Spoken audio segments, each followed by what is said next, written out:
পিতামাতার সাথে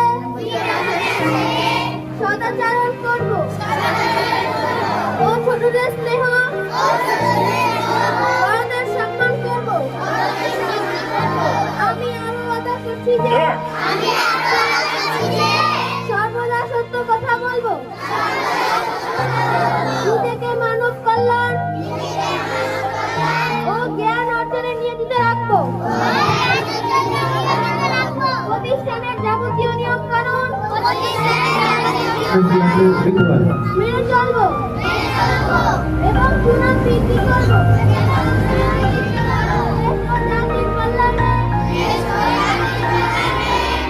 নিয়োজিত রাখবো।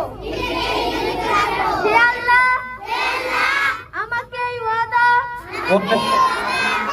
পালন করার তৌফিক দান করুন।